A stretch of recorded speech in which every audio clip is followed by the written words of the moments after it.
The military base gym buzzed with energy that morning.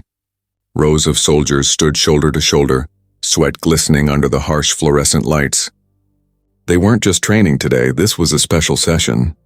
The legendary Steven Seagal himself had been invited to demonstrate advanced hand-to-hand combat. As Seagal walked in, dressed in a plain black G, the room fell silent. His calm presence commanded respect without him saying a word. He nodded once to the crowd and began explaining the principles of Aikido, using your opponent's aggression against them, mastering control through stillness. But not everyone was impressed. At the back of the room stood Private Jake Collins, a young, cocky soldier with a reputation for being tough and reckless. He leaned toward his friend and muttered, "This guy's a movie star, not a fighter. I bet he couldn't last 10 seconds with me." His friend whispered back nervously, "Don't, man. That's Steven Seagal." But Collins had already made up his mind. When Seagal invited volunteers to demonstrate a technique, Collins stepped forward. "Mind if I go full force, sir?" he asked, smirking. Seagal simply nodded. "Use whatever strength you think you need." As they squared off, the air turned heavy. Seagal stood relaxed, feet grounded, hands loose by his sides. Collins lunged forward with a sudden burst of aggression, throwing a sharp punch toward Seagal's chest. But instead of stopping, he swung harder. His fist veered upward and slammed into Seagal's head. The impact echoed through the gym. Gasps filled the air. Seagal stumbled half a step, rubbing his jaw calmly. Every soldier froze. Collins backed away slightly, unsure if he'd gone too far, but the smirk on his face returned. The room was dead silent. You could hear the hum of the fluorescent lights, the sound of breathing. And then Seagal spoke, his voice low, steady, and cold. "You shouldn't have done that." No one moved. The look in Seagal's eyes sent chills through every soldier in the room. They had no idea that this single moment was about to shut down an entire military base. What happened in the next few minutes would change the reputation of that base forever. For a long, frozen moment, nobody moved.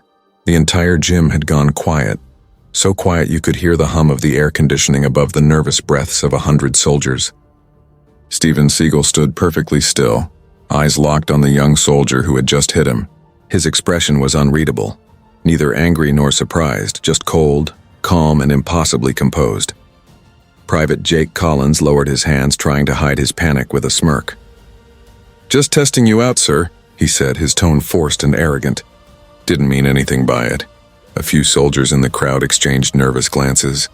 Everyone knew that punch wasn't an accident. Collins had done it to show off, to prove that the Hollywood star wasn't as tough as people claimed. But standing in that silence, they began to realize this wasn't going to end like he expected. Seagal slowly rubbed his jaw, his hand steady, movements controlled. Then he gave a small, almost imperceptible smile. "Testing me?" he repeated softly. "That's brave." The tone in his voice wasn't threatening, it was almost polite, but there was an energy behind it that made the entire room tense up. Seagal stepped closer. "You wanted full contact," he said, his voice barely above a whisper. "So let's have full contact." Collins blinked. "Wait, what?" Before he could finish, Seagal moved. It was too fast for anyone to see clearly. 1 second he was standing still, and the next, Collins was face down on the mat. His arm twisted behind him in a joint lock so tight he couldn't move. The soldier screamed in pain, slapping the floor for mercy. Seagal leaned close and said in a tone so quiet only Collins could hear, "Never confuse calmness with weakness." Then he released him. Collins rolled over, clutching his arm, humiliated in front of everyone. The room erupted with whispers. Some soldiers tried to hide their smirks. Others just stared wide-eyed, realizing they'd just witnessed something they would never forget. Seagal looked around the room, his expression still neutral. "A warrior's power doesn't come from rage," he said, his deep voice echoing through the gym. "It comes from discipline, from respect. Without those, you're just a weapon pointed at the wrong target." Every word sank like a stone. No one dared move. Even the base commander, who had been standing near the entrance, said nothing. Collins sat on the edge of the mat, sweat dripping down his face, breathing hard. His pride was shattered, but worse, the pain in his arm told him Seagal could have broken it easily if he wanted to. Seagal turned back toward the crowd. "All right," he said calmly. "Next demonstration?" Nobody volunteered. A few minutes later, the training session ended early. Soldiers filed out in stunned silence, whispering among themselves. Did you see how fast he moved? He didn't even look mad. Man, Collins is finished. Outside, the news spread like wildfire across the base. Every barracks, every mess hall, every corner echoed with the same story. A private hit Steven Seagal and got destroyed. Within an hour, the video was already circulating among the troops. Someone had recorded the whole thing on their phone, and now hundreds were watching it in disbelief. Meanwhile, Seagal sat alone in the commander's office. The base colonel, a stiff, broad-shouldered man, paced nervously. Mr. Seagal, I assure you this behavior is not tolerated here. That soldier will be disciplined immediately. Seagal raised a hand calmly. No need, I'm not here to ruin careers, he said. But what happened in that gym is a reflection of something much deeper. When respect fades, the entire foundation of a unit crumbles. The colonel paused, realizing Seagal wasn't angry. He was disappointed. Back in the barracks, Collins sat on his bunk, holding his sore arm. The whispers around him felt louder than gunfire. Some soldiers avoided him entirely. Others muttered under their breath. He'd humiliated not just himself, but the entire unit. His friend tried to break the silence. Man, you really messed up this time. Collins didn't answer. His pride was gone. Deep down, he knew this wasn't over. That night, the base command received an encrypted call from higher authorities. What happened had reached top-level channels, faster than anyone expected. A civilian assaulting a federal deputy and martial arts instructor under military contract wasn't just an embarrassment, it was a breach of discipline at the national level. By midnight, 3 black SUVs were already en route to the base. The atmosphere shifted from nervous gossip to full-blown panic. The soldiers didn't know it yet, but the next morning would change everything. Have you ever seen someone disrespect a master and instantly regret it? Tell me in the comments. Also, where are you watching from? Drop your country and city below. I love seeing where our viewers are tuning in from. When the generals arrived the next morning, the base wasn't just in trouble, it was about to face the most humiliating inspection in its history. By sunrise, the base felt different. The usually noisy training field was silent. Soldiers spoke in whispers. No one dared mention what had happened out loud, but everyone knew. The story had already spread through every unit, every barrack, every hallway. A private had hit Steven Seagal. The rumors grew with every retelling. Some said Seagal broke the soldier's arm. Others said he threw him across the room without touching him. The truth was somewhere in between, but one thing was certain. Something big was about to happen. At exactly 0900 hours, the sound of engines echoed through the base gates. 3 black SUVs rolled in, followed by a military convoy. Soldiers on guard snapped to attention. Inside the vehicles sat 3 high-ranking generals, men whose presence usually meant something serious had gone wrong. Words spread like wildfire. The brass is here. The base commander, Colonel Briggs, was waiting outside the admin building when the SUVs stopped. The doors opened and out stepped General Lawson, General Carter, and General Reeves, each one known for zero tolerance when it came to discipline failures. Morning, Colonel, Lawson said curtly. We're here because of an incident involving a civilian contractor. Briggs swallowed hard. Yes, sir. The situation is under review. Good, Carter replied coldly. Because from where we're standing, it looks like a complete breakdown of command. Behind them, Seagal emerged from the building, dressed in his black coat, calm as ever. The generals turned to him with respect. Mr. Seagal, Lawson said, nodding. Thank you for cooperating. We'll take it from here. Seagal nodded slightly. Discipline starts at the top, gentlemen. I'm just sorry it had to come to this. Inside the briefing room, tension filled the air. The generals, Colonel Briggs, and a few senior officers sat around a long table. A video played on the screen, the security footage from the gym. They watched the moment frame by frame. The punch. The silence. Seagal's lightning-fast counter. The soldier hitting the floor. No one spoke. Finally, General Carter paused the video and turned to Briggs.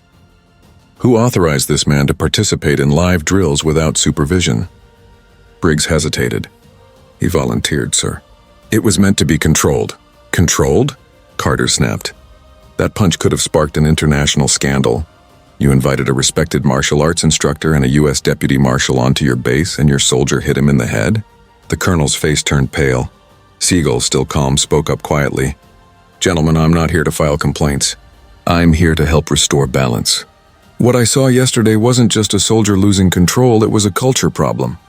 Too much ego, not enough discipline." The generals nodded. Reeves scribbled something in his notebook. "You're right, Mr. Seagal, and it's going to be addressed immediately." Meanwhile, out in the courtyard, soldiers gathered in groups, whispering about what might happen. Collins sat alone on a bench near the barracks, his arm wrapped in a sling. Every time someone walked by, he could feel their eyes on him, judging, whispering, condemning. He had wanted to prove himself. Instead, he'd become the most hated man on base. A fellow soldier approached him carefully. "They're saying the generals are here because of you," he said. Collins didn't look up. "Yeah, I figured. What are they gonna do?" Collins exhaled slowly. "Whatever it is, I probably deserve it." He wasn't wrong. Inside the main hall, General Lawson ordered all personnel to report to the gym. Within minutes, hundreds of soldiers stood in formation. The same place where Collins had thrown that punch now felt like a courtroom.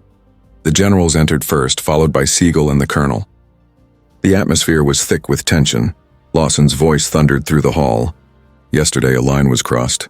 A soldier, wearing this nation's uniform, assaulted a guest, a man invited to teach discipline and defense. That act wasn't just disrespect, it was disgrace. No one moved. Lawson continued. "Discipline is what separates warriors from brawlers. Respect is what separates leaders from bullies. And yesterday we saw what happens when both are lost." He gestured toward Seagal. "This man showed more restraint in 5 seconds than some of you have in your entire careers. Remember that." All eyes turned toward Seagal. He didn't speak right away.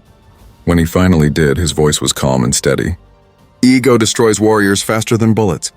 If you can't control your emotions, your strength becomes a weapon against yourself. Every soldier here has power, but without humility, that power means nothing." You could hear a pin drop. Even Collins, standing at the back of the formation, felt every word pierce through him. Seagal's eyes scanned the crowd. "I don't seek punishment. I seek change, because a base without discipline will destroy itself from the inside." The generals exchanged looks. There was no doubt now. Something major was about to happen. If you were the general in charge, what punishment would you give the soldier who hit Steven Seagal? Would you suspend him or shut down the entire base? Comment below and share your thoughts. When the generals made their decision, no one could believe it. What they did next sent shockwaves through the entire military and ended careers overnight. The air inside the gym was thick, like the whole building was holding its breath. Every soldier stood frozen in formation, waiting for the general's next move. Outside, black SUVs idled quietly, engines humming like a low warning. The sun had barely climbed past the hangars, but the tension felt like a storm about to break. General Lawson turned away from the formation and whispered to his fellow generals. Their voices were low, but the room's silence made every word echo. Finally, Lawson faced the soldiers again. "Effective immediately," he said slowly. "This base is under review. All training operations are suspended until further notice." The words hit the room like a shockwave. Murmurs rippled through the ranks. A few soldiers exchanged nervous looks. Others lowered their heads. Suspended? That had never happened before. Colonel Briggs swallowed hard. "Sir, with all due respect, shutting down training could—" Lawson cut him off sharply. "Could what, Colonel? Make things worse than they already are?" The colonel froze. Lawson continued. "We're not just dealing with one hot-headed soldier here. We're dealing with a leadership failure. Discipline, respect, control. These are the foundations of the U.S. military. If one of your men can't recognize who's standing in front of him, then something has gone very wrong." His voice rose slightly. "You invited one of the most respected martial artists alive, a man who has trained elite forces and risked his life for others, and your soldier hit him in the head." Every eye turned toward Collins, who stood stiffly in the back, jaw tight, eyes fixed straight ahead. "Step forward," Lawson ordered. Collins hesitated, then obeyed, his boots echoing on the gym floor. He stopped just a few feet from Seagal, who stood quietly, hands folded in front of him. Lawson stared him down.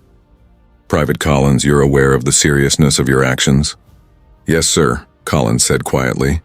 "What do you have to say for yourself?" For a long moment, the young soldier couldn't find the words. Finally, he looked up, voice trembling but honest. "I thought He was showing off, sir. I wanted to test him. I didn't mean for it to go that far. A murmur ran through the formation again. Seagal didn't move. Lawson exhaled slowly. Testing a guest isn't your job, Private. Learning from him is. He turned to Seagal. Mr. Seagal, I want to personally apologize on behalf of this institution. What happened here was unacceptable. Seagal nodded, his expression unreadable. There's no need for apology, General. The young man made a mistake, but mistakes can be powerful lessons if we choose to learn from them. Reeves, the quietest of the three generals, finally spoke. And what lesson do you think he should learn, Mr. Seagal? Seagal looked at Collins for a long moment, then spoke softly. Strength isn't about domination. It's about control. You can't claim to be a warrior if you can't control your own anger. That's not strength, it's fear in disguise. His words sank deep. Even the most seasoned soldiers looked humbled. Then Seagal turned toward the generals. If I may, gentlemen, don't punish this soldier to destroy him. Punish him to rebuild him. Lawson nodded slowly. Understood. He turned back to Collins. Private, you are hereby suspended from active duty pending a formal disciplinary hearing. You will remain on base under supervision until further notice. Collins nodded stiffly. Yes, sir, but Lawson wasn't finished. He turned to the entire formation. And as for the rest of you, consider this a wake-up call. This base will undergo a full review. Every instructor, every training officer, every protocol, until we restore the discipline that was lost here. No drills, no combat exercises, no external visitors. Effective immediately, a collective gasp went through the ranks. Colonel Briggs looked stunned. Sir, you can't be serious. Shutting the base down will... I am serious, Colonel, Lawson barked. This base will not operate under chaos. Until order is restored, it's done. Outside, word spread fast. Vehicles stopped moving. Soldiers were ordered back to their quarters. The base that had once echoed with gunfire and shouts of drill sergeants now stood eerily quiet. Even the flag above the command post flapped against a silence that felt heavy. In the distance, Collins sat alone on the bleachers near the training field. His arm still ached, but the shame hurt more. He could hear his fellow soldiers whispering as they walked past him. Some angry, some disappointed, and then footsteps approached. He looked up to see Steven Seagal standing there, hands behind his back. For a second, Collins didn't know what to do. Salute, apologize, or just disappear. Seagal spoke first. You've got a lot of fire in you, son. But fire without direction burns everything it touches. Collins nodded slowly. I know, sir. I messed up. Seagal studied him for a moment, then sat beside him.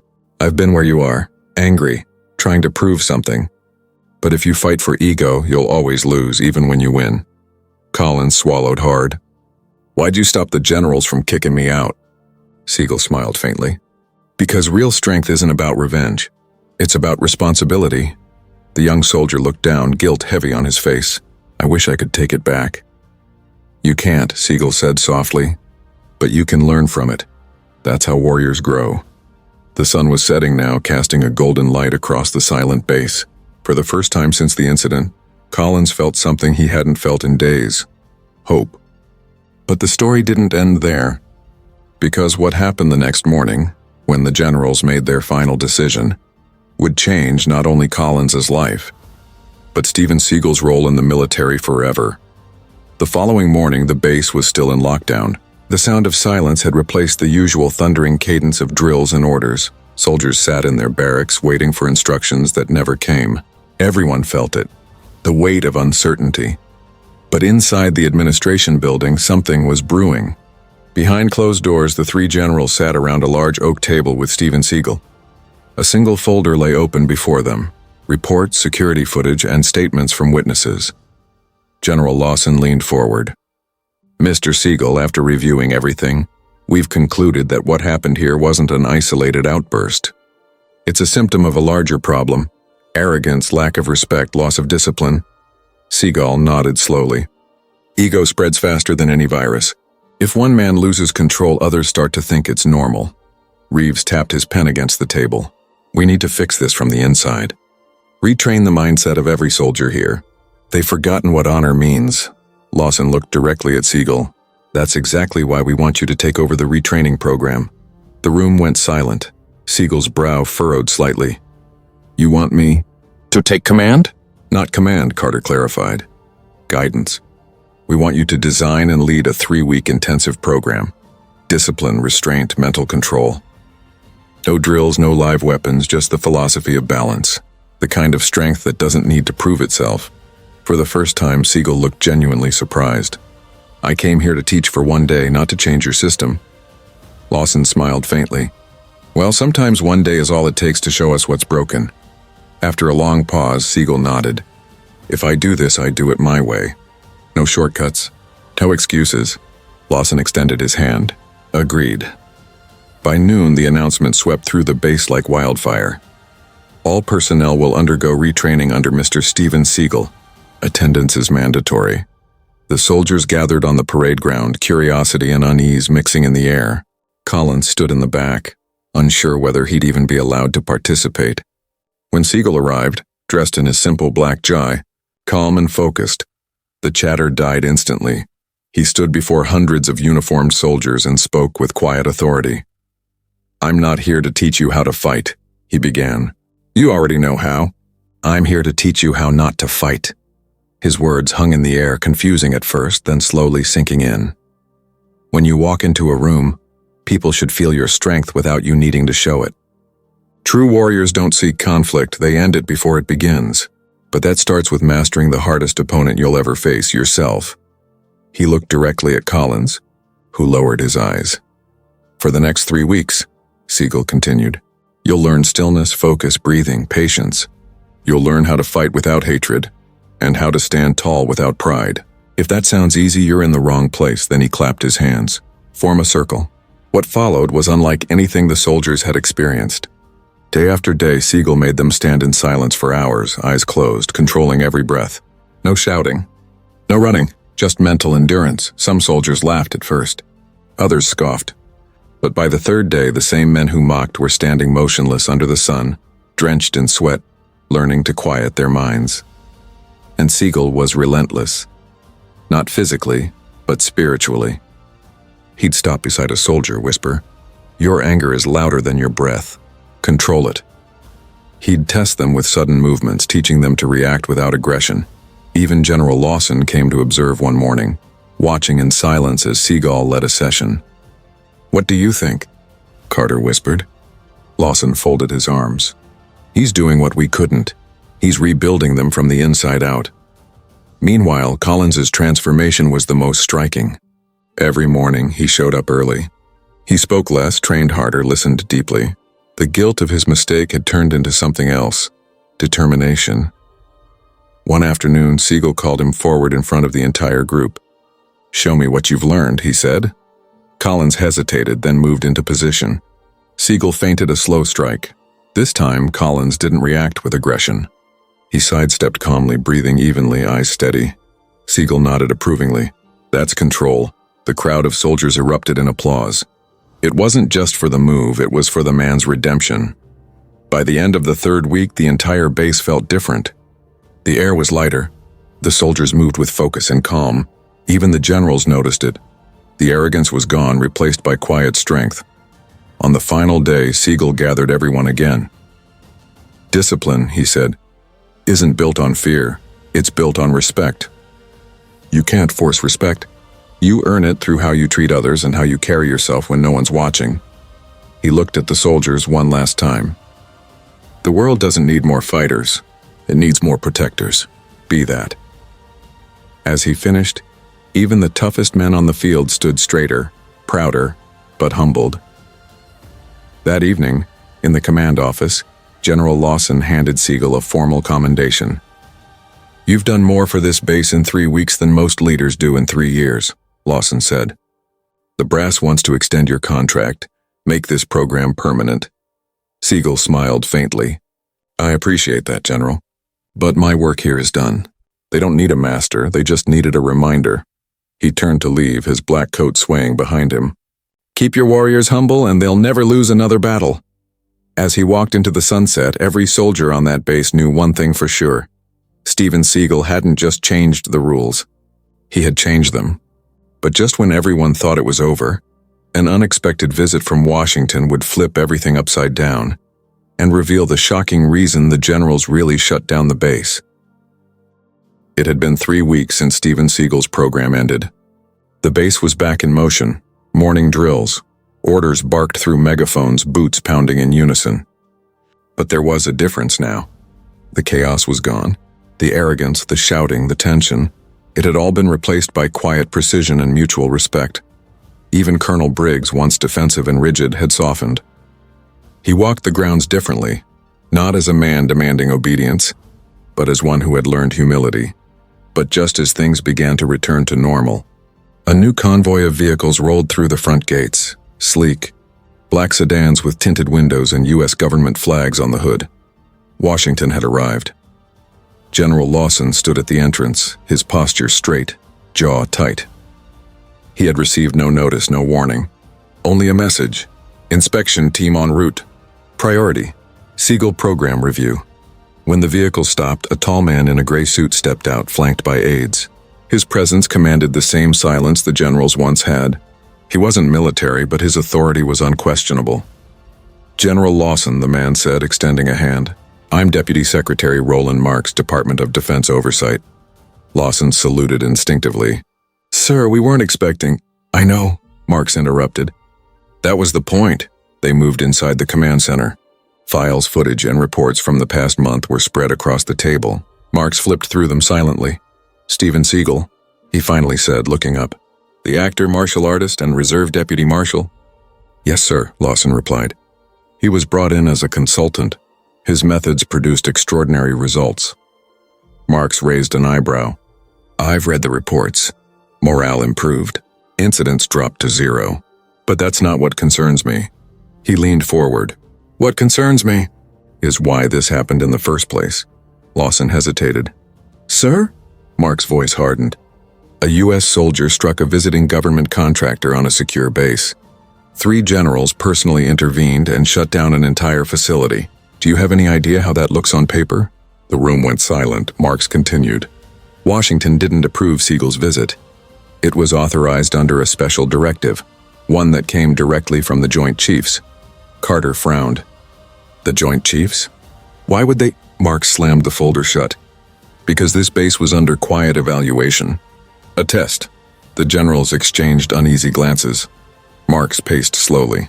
3 months ago, there were reports, unofficial but concerning, about rising aggression and abuse among trainees. Washington wanted to know if leadership had lost control. So they sent in a guest instructor, a man whose presence would provoke ego, pride, and confrontation. Reeves leaned forward, voice low. You mean Steven Seagal's visit was a setup?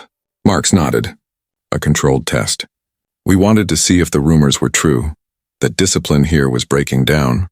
The moment Private Collins threw that punch, it confirmed everything. Lawson's jaw tightened. So this wasn't just a mistake, it was an audit. Exactly, Marks said. And when you shut down the base, Washington took notice. They wanted to see what kind of leaders would emerge under pressure, and from what I've seen, he looked directly at Lawson. You passed. The tension in the room eased slightly. But Marks wasn't finished. There's more, he said. Seagal's report went straight to the Pentagon. His recommendation was unusual. He opened another folder and read aloud. Leadership restored through humility. Recommend full reinstatement of command. Recommend Private Collins be retained for retraining. Potential candidate for leadership mentorship. Base morale stabilized through non-combative discipline techniques. Lawson's eyes widened slightly. He vouched for the soldier who hit him? Marks nodded. Yes. Said the boy had the potential to become one of the best, if given the chance. The room fell silent again. For the first time in years, Lawson felt something rare in the military, genuine respect for a civilian. Later that afternoon, the generals gathered the entire base once more, soldiers lined up in perfect formation under the blazing sun. Collins stood among them, uncertain of what fate awaited him. General Lawson stepped forward, holding a paper in his hand. Washington has completed their review, he began. The results are surprising. He turned to Collins. Private Collins, step forward. Collins obeyed, chest tight, heartbeat pounding in his ears. 3 weeks ago, Lawson said, your actions nearly cost this base its honor. But according to Washington and according to Mr. Seagal, you've shown extraordinary growth. Effective immediately, you are reinstated and reassigned under direct mentorship with the Command Training Unit. Collins froze. Sir, you're serious? Lawson nodded. I don't repeat myself, Private. You've been given a second chance. Don't waste it. The soldiers around him started clapping. Slow at first, then louder until the entire courtyard was echoing with applause. Collins looked over toward the bleachers. Seagal was standing there, arms folded, a faint smile on his face. Their eyes met for a brief moment. Collins gave a small nod of gratitude. Seagal simply nodded back.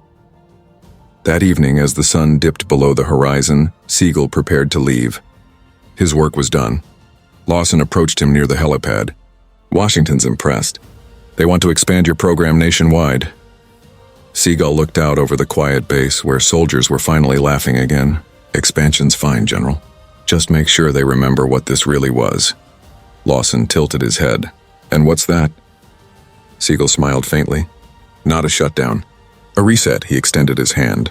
Lawson shook it firmly. You've changed this place, Seagal. No, Seagal said softly.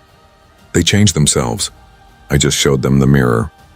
As the helicopter blades began to spin, the entire base gathered outside to salute him. The man they once underestimated, the man a soldier had struck, was now leaving as the one who restored their honor. If you were Steven Seagal, would you have forgiven the soldier who hit you or demanded punishment? Comment below and tell us what you would have done. But as the helicopter lifted off, a call came through from the Pentagon, one that would prove this story wasn't over. Because what happened next would turn Steven Seagal from a guest into a legend. The roar of the helicopter blades cut through the air as Steven Seagal climbed aboard. The sun had dipped low on the horizon, painting the base in shades of gold and crimson. Soldiers stood in perfect formation, saluting the man who had walked into their world as a teacher and left as a legend. General Lawson raised his hand in respect. Safe travels, Mr. Seagal. You've done more than restore order here. You've reminded us why we wear this uniform. Seagal nodded slightly, his expression calm. Take care of them, General. They're good men. They just needed to remember who they are. As the helicopter lifted off, dust swirled across the field. The soldiers below held their salutes until the black chopper disappeared into the horizon. For a long moment, silence lingered. A silence filled with pride, reflection, and something deeper. Respect. But inside the helicopter, Seagal's calm was interrupted by a buzzing radio. The pilot turned back. Sir, you're wanted on comms. Direct line, Pentagon clearance. Seagal raised an eyebrow. Put it through. A voice crackled through the headset. Mr. Seagal, this is General Adams, Joint Chiefs of Staff. First of all, congratulations on the successful completion of your evaluation. Washington is impressed. Thank you, General. Seagal replied evenly. Adams continued. The Defense Secretary read your final report. Your philosophy of non-combative discipline, using stillness and restraint instead of aggression, has caught his attention. We're authorizing a new initiative nationwide. We want to make your program standard in all advanced training bases. Seagal was silent for a long moment. Then he said quietly, If it helps soldiers remember their humanity, I'll do it. Good, Adams replied. Because starting next month, we're naming it after you. The Seagal Protocol, congratulations. Back at the base, soldiers gathered in the mess hall, still talking about what had happened. Some called it the Great Shutdown. Others said it was the month that changed everything. Private Collins sat at one of the tables, his uniform crisp, posture sharp, eyes steady. When the other soldiers passed by, they no longer whispered, they nodded with respect. Lawson entered, scanning the room until his eyes found Collins. Private, he said, Seagal left something for you. He handed him a small black envelope. Inside was a handwritten note. Collins, you fell once, but you stood taller when you rose. Don't fight to prove your strength. Fight to protect peace. Steven Seagal. Collins read it twice, his throat tightening. He slipped the note into his breast pocket, vowing never to forget it. Weeks later, the Seagal Protocol rolled out across the country. Military academies, police academies, and special forces units began adopting it. The program focused on mind discipline, restraint, and emotional control, teaching soldiers that the strongest weapon they could ever master was their own mind. Footage of Seagal's training methods leaked online, soldiers standing in silence, learning balance and patience instead of brute aggression. Within days, it went viral. News outlets called it the Warrior's Code. Comment sections flooded with praise. We need more training like this. Real strength is calm. Steven Seagal just changed the game. Months later, Seagal was invited to Washington, D.C. to receive an honorary award from the Defense Department. Generals, senators, and decorated officers filled the room. But when his name was called, Seagal didn't speak about fame or victory. He simply said, "Power without respect is chaos. Control without compassion is tyranny. A true warrior doesn't conquer others. He conquers himself." The hall erupted in applause. As he stepped down from the stage, a reporter called out, "Mr. Seagal, what made you take that assignment in the first place?" Seagal paused, gave a faint smile, and said, "Because one soldier lost control, and that meant millions could learn from it." Back at the same base where it all began, a new plaque hung near the entrance. The Seagal Protocol: Honor, Control, Respect. Underneath was a small inscription, dedicated to those who learn that the hardest battles are fought within. Private Collins, now promoted to sergeant, led the morning drills. His voice carried strength but never anger. Every command he gave reflected what he had learned from the man he once struck. And sometimes when the wind was quiet, the soldiers swore they could still hear Seagal's voice echoing across the field. Ego destroys warriors faster than bullets. If you believe real strength comes from respect, type honor in the comments. And don't forget to subscribe for more powerful true stories like this one.